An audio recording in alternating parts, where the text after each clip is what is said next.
Hello, panibagong araw, panibagong video naman tayo guys. Alam niyo ba na may alam ako dito sa Lodbayang na isang staycation house. Napakaganda ng staycation house na ito. So guys, kung gusto niyo mga relax, tahimik na lugar, at magandang kapaligiran, pumunta lang kayo dito sa Lodbayang, Pandan Antique. Ito guys, malapit lang sa plaza ng Lodbayang. Walking distance lang siya. At ito ay pwede rin ng staycation, overnight.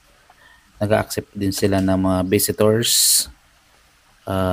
Tahimik na lugar, tahimik na kapaligiran. Dito lang yan sa Lodbayang. Di mo akalain na sa isang barangay na malayo sa highway ay may mapatagpuan kang bahay kubo na pwede mong matulugan overnight. How many days? Yan ang Casa Calixto Riverside. O kontakin nyo lang si Geraldine Ausan Rioja. Siya po ang mag-guide sa inyo papunta dito sa kubo. Ito ka ang modern kubo.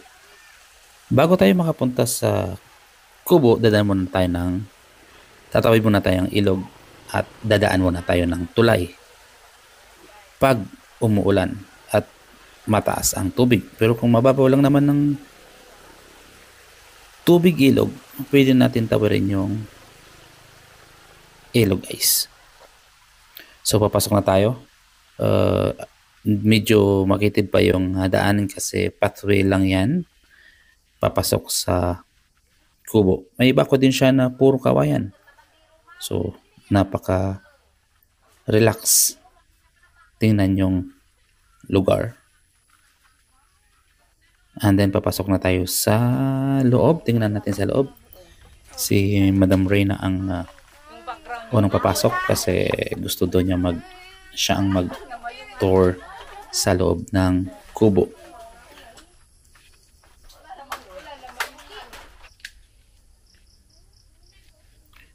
Ito yung kanyang CR. Tingnan natin sa loob yung kanyang CR. Kompleto na rin. May sink. Mayroon siyang bowl. May shower na rin. At ang kanyang floor is tiles na rin. So, para hindi laging basa at madaling mabulok yung kawayan. Ayan guys, tingnan mo, napakaganda. Tingnan naman natin ang kwarto. Dalawang kwarto nito. Puro ang bedroom niya is double deck na kawayan. May extension sa ilalim. Kung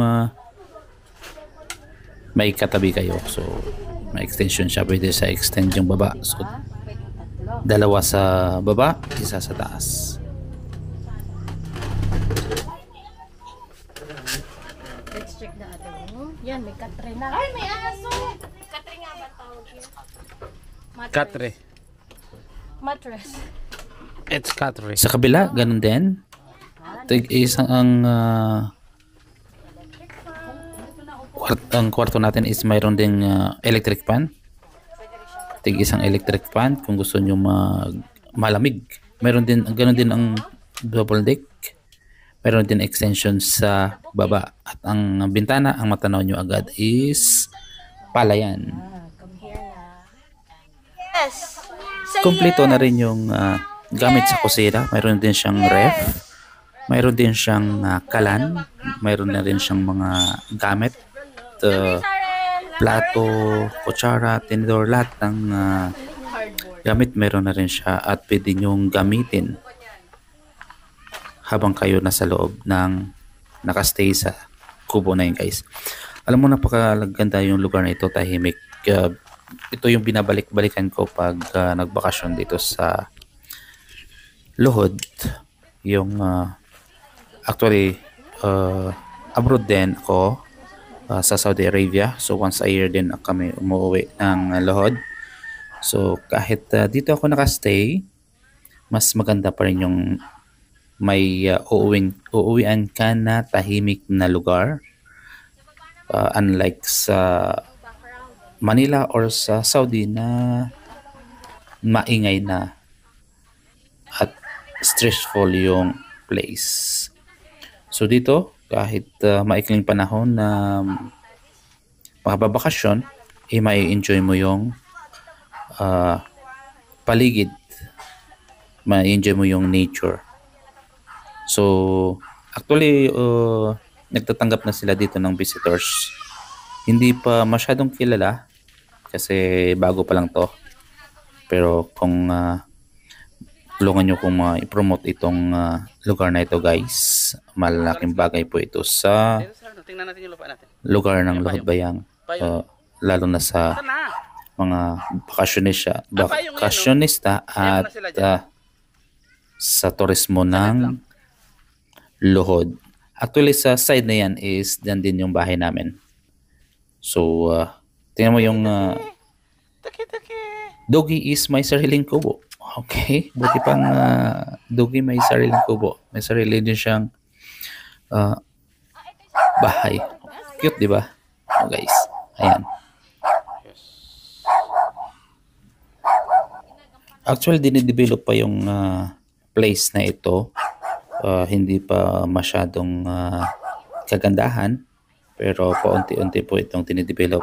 Ina-extend pa ito. Hopefully by this year, mayroon na siyang extension pa ulit.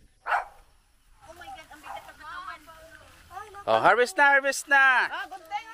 Mag-harvest na kayo sa Casa Calixto Farm dito sa Luhod Bayang. So, come and reserve. Reservation free.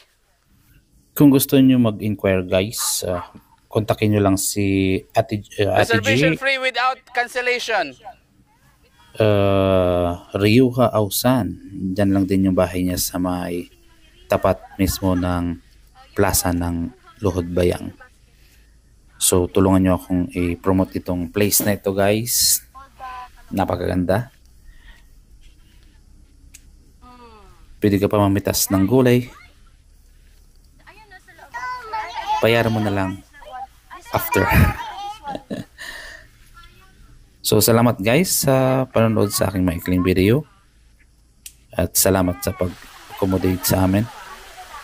And then tayo magpapasalamat kay Ate G at kay Nang Cecil Ryuha. Siya po ang may-ari ng place na yan guys. Madulas ka pa dyan, cancel kan Boracay natin.